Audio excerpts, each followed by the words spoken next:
कहानी की शुरुआत होती है एक खुफिया कमरे से, जहां फ्रेडरिको नाम का एक आदमी काला जादू कर रहा था। उसके सामने एक सुंदर सी लड़की की तस्वीर थी और फ्रेडरिको इसी लड़की पर काला जादू करने की कोशिश कर रहा था। अब इस काले जादू की प्रक्रिया शुरू करने के बाद फ्रेडरिको ने खुद को एक सोफे के साथ रस्सियों से बांध लिया। तभी हम देखते हैं कि इस कमरे में एक डॉक्टर भी मौजूद था, जो एक आरी की धार को तेज कर रहा था। फिर उसने फ्रेडरिको की इजाजत लेकर एक ही झटके में उसके पैर काट डाले, जहां से खून का फव्वारा छूट गया, जिससे सारा कमरा खून से लथपथ हो गया। इसके बाद हम 3 लोगों को देखते हैं जो डिलीवरी के लिए ट्रक में पैकेज ढूंढ रहे थे। ट्रक में बहुत ज्यादा बदबू थी, पर फिर भी उन्होंने जैसे तैसे पैकेज को ढूंढा। ये पैकेज कुछ और नहीं बल्कि फ्रेडरिको के कमरे वाला सोफा ही था। इस सोफे पर फ्रेडरिको की एक्स गर्लफ्रेंड फ्रेंचेस्का का पता लिखा था। इसी दौरान हम एक नाइट क्लब देखते हैं, जहां एक बैंड की रिहर्सल चल रही थी और फ्रेंचेस्का डांस कर रही थी।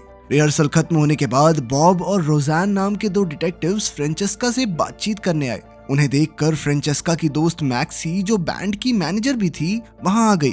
डिटेक्टिव्स ने फ्रेंचेस्का को बताया कि उन्हें कूड़ेदान में फ्रेडरिको के कटे हुए पैर मिले हैं। उन्होंने फ्रेंचेस्का से पूछा कि क्या वो इसके बारे में कुछ भी जानती है, मगर फ्रेंचेस्का ने कहा कि मैं इस बारे में कुछ नहीं जानती। मैंने तो उसके खिलाफ कोर्ट से रेस्ट्रेनिंग ऑर्डर तक ले रखा था, क्योंकि वो फ्रेंचेस्का के पीछे पागल हो गया था। पुलिस वाले उससे और पूछताछ करना चाहते थे, मगर फ्रेंचेस्का को घर जाना था, क्योंकि आज उसका नया सोफा डिलीवर होने वाला था। उधर डिलीवरी मैन ने एक दुकानदार से फ्रेंचेस्का के घर का पता पूछा। असल में ये दुकानदार मैक्सी के दादाजी जैक थे और वो फ्रेंचेस्का के घर का पता जानते थे। अब वो डिलीवरी वाले के साथ सोफा देखने गए और जैसे ही उन्होंने सोफे को छुआ तो अचानक उन्हें अपने दिमाग में कुछ अजीब सा दिखाई दिया। उन्होंने देखा कि एक जवान लड़की अकेली जंगल में दौड़ रही थी। ये देखते ही अचानक जैक बेहोश हो गया, तो डिलीवरी वाले ने उसे जैसे तैसे उठाया। होश में आने पर जैक ने कहा कि वो एकदम ठीक है, मगर सच तो ये था कि उस लड़की की झलक देखकर उसे बहुत अजीब सा लग रहा था। इसी दौरान मैक्सी ने फ्रेंचेस्का को उसके घर छोड़ा,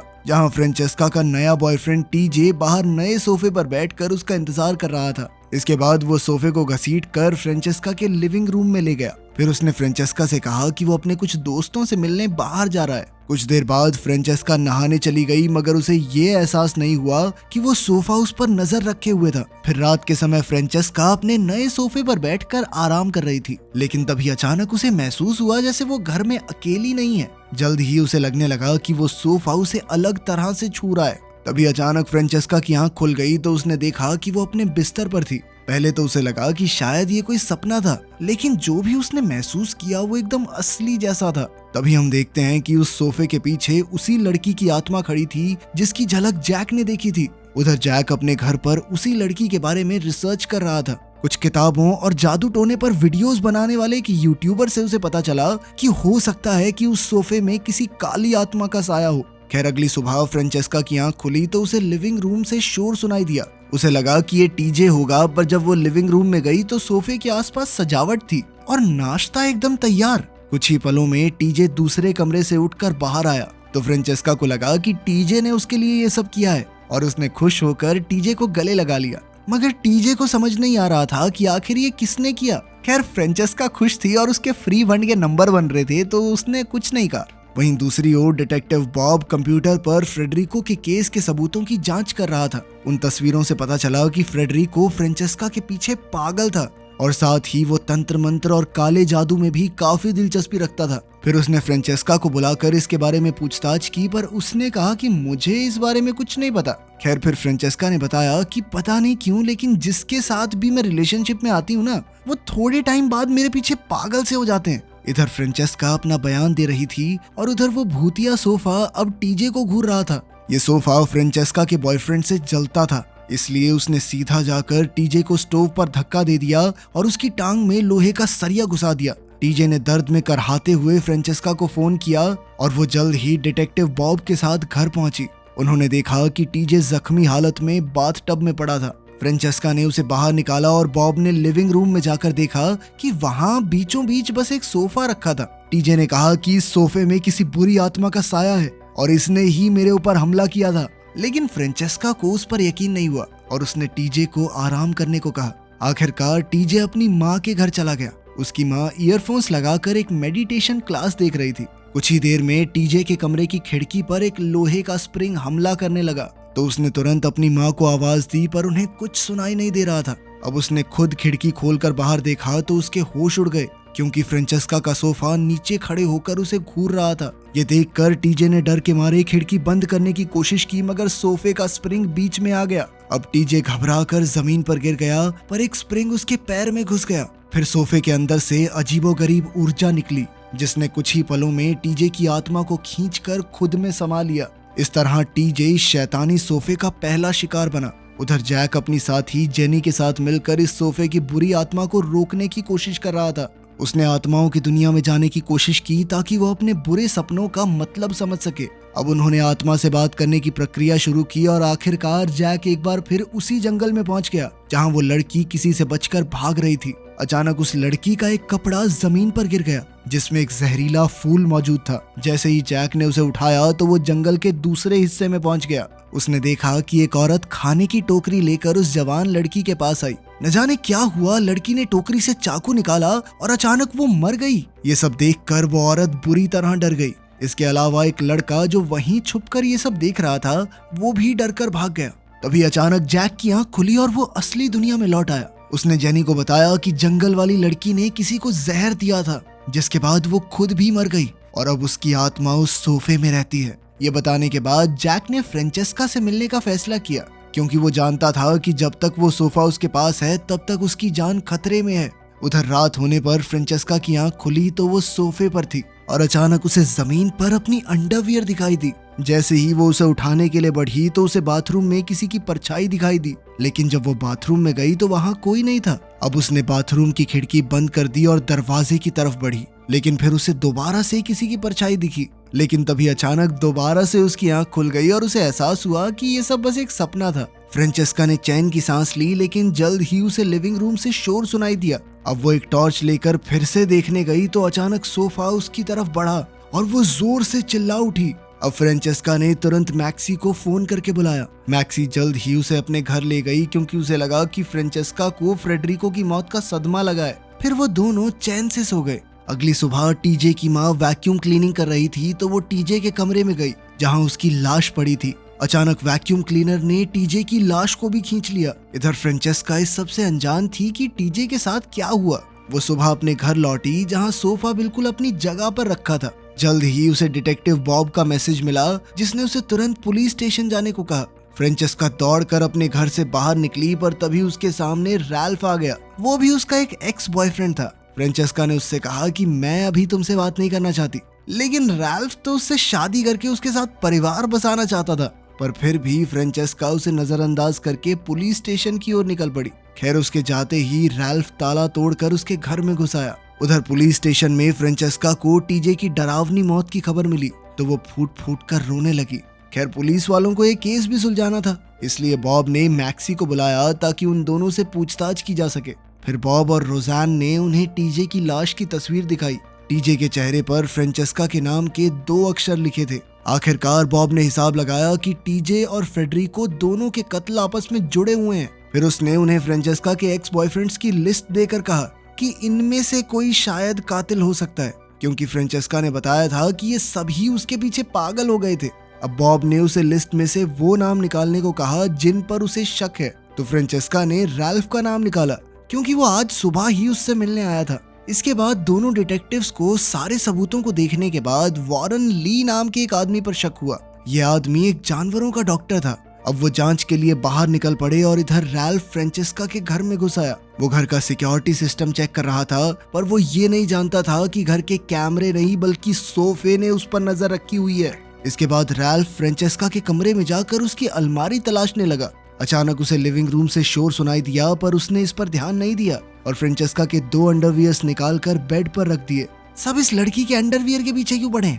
इसके बाद वो खुद कंबल में घुसकर रंगीन सपने देखने लगा। वो इतना खो गया कि उसे पता ही नहीं चला कि सोफा कब उसके पास आ गया। सोफा बेड के पास गया और उसने रैल्फ के सर पर जोरदार वार किया, जिससे रैल्फ की मौके पर ही मौत हो गई। वहीं दूसरी ओर फ्रेंचेस्का मैक्सी के घर पर थी, पर अब मैक्सी को अपने दादा जैक को ढूंढने जाना था। उसके जाने से पहले फ्रेंचेस्का ने मैक्सी को अपने घर बुलाया, क्योंकि उसे अपने सोफे से डर लग रहा था। ये कहकर फ्रेंचेस्का ने मैक्सी की बाजू जोर से दबाई, जिससे मैक्सी को काफी अजीब लगा। मैक्सी ने फ्रेंचेस्का से पूछा कि क्या वो ठीक है, पर शायद फ्रेंचेस्का किसी ख्याल में खोई हुई थी और कुछ ही पलों में वापस नॉर्मल हो गई। इसके बाद मैक्सी अपने दादा जैक के घर चली गई। उधर पुलिस स्टेशन में डिटेक्टिव बॉब फ्रेडरिको की रिकॉर्ड की हुई वीडियोस देख रहा था। रोजान ने भी ये वीडियोस देखी तो उसे वही सोफा दिखाई दिया जो फ्रेंचेस्का के घर पर था। इससे उसका शक और बढ़ गया। वहीं दूसरी ओर मैक्सी जैक से मिली तो जैक ने उसे बताया कि फ्रेंचेस्का का सोफा किसी बुरी आत्मा के वश में है जो कि बहुत ज्यादा ताकतवर है। इससे मैक्सी का शक भी यकीन में बदल गया, क्योंकि उसे भी लगता था कि इन अजीबोगरीब घटनाओं और फ्रेंचेस्का का बदलाव बदलने के पीछे उस सोफे का कोई तो लेना देना है। अब उसने अकेले फ्रेंचेस्का के घर जाकर सोफा बाहर निकालने का फैसला किया, पर जैसे ही वो वहां पहुंची तो उसे बालकनी में रैल्फ की लाश दिखाई दी। अचानक उस लाश को किसी ने खींचा तो मैक्सी ने पास जाकर देखा कि वो वैशी सोफा ही रैल्फ को धक्का दे रहा था।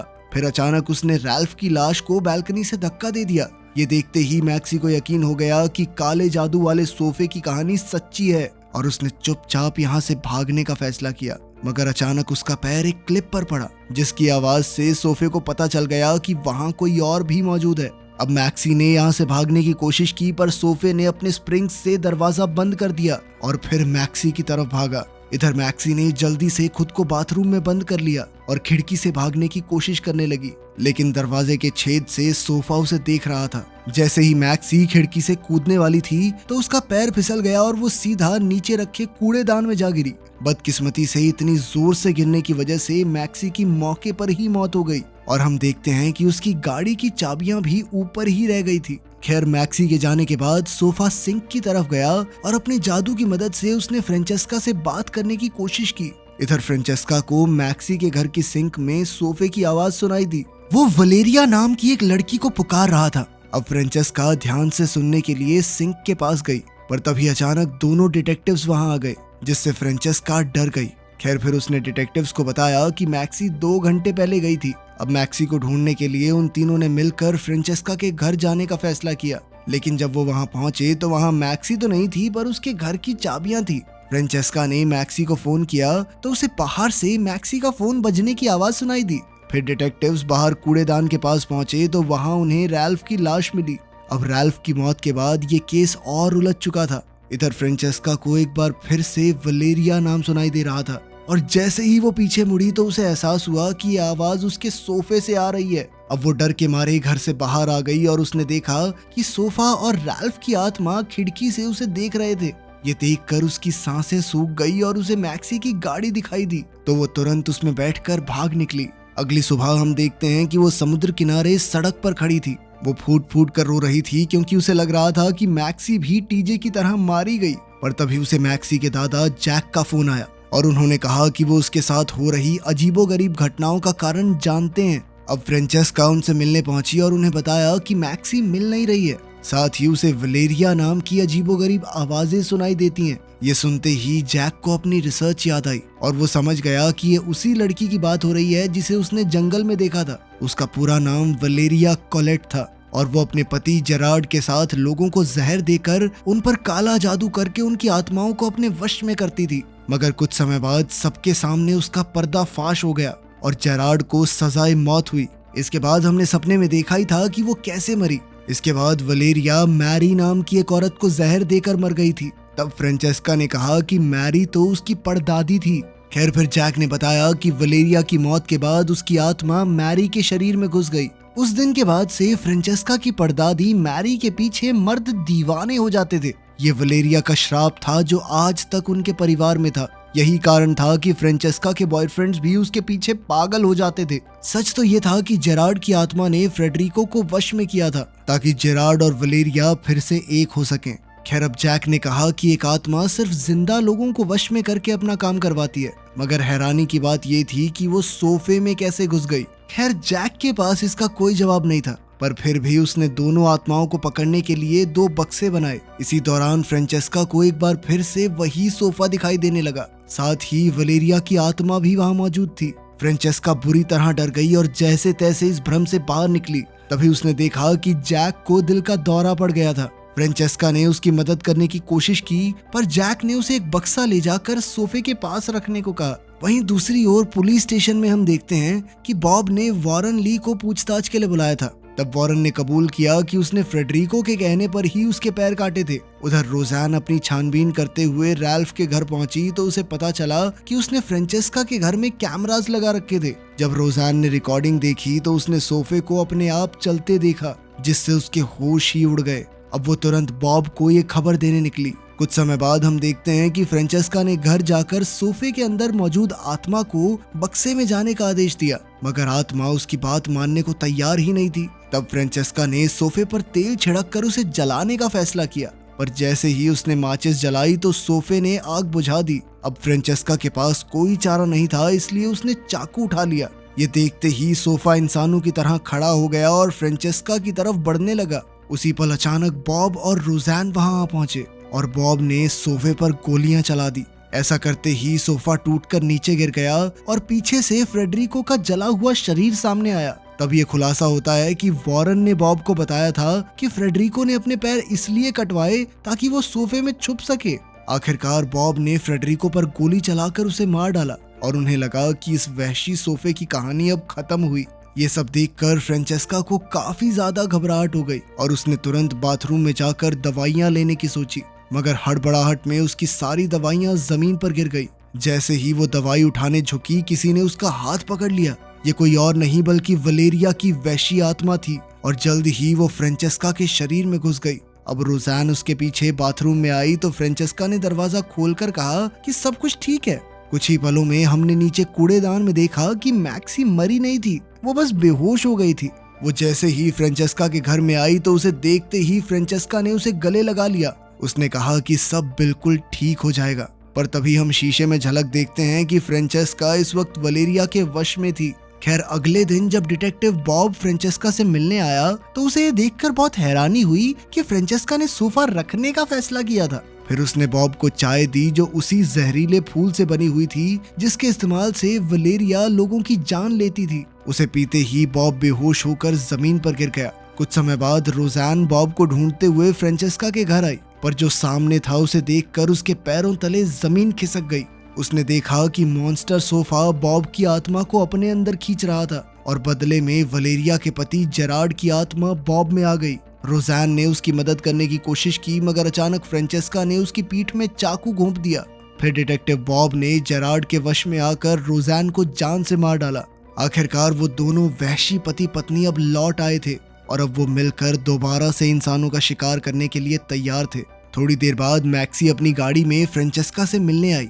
बॉब और फ्रेंचेस्का के जाने के बाद वो चुपके से घर में घुस गई तो उसे डिटेक्टिव रोज़ैन की लाश मिली। उसने तुरंत एम्बुलेंस को फोन किया, पर उसी पल उसकी नजर सोफे पर पड़ी और उसे एहसास हुआ कि सोफा उसे कुछ कहना चाहता है। मैक्सी ने उसके करीब जाकर देखा तो उसे एक बटन में फ्रेंचेस्का की आत्मा दिखाई दी जो मदद की गुहार लगा रही थी। तब मैक्सी को एहसास हुआ कि फ्रेडरिको के बाद अब फ्रेंचेस्का इस मॉन्स्टर सोफे में कैद हो गई थी और यहीं पर यह अजीबोगरीब कहानी खत्म होती है। वीडियो कैसी लगी कमेंट्स में जरूर बताना। मिलते हैं अगली वीडियो में।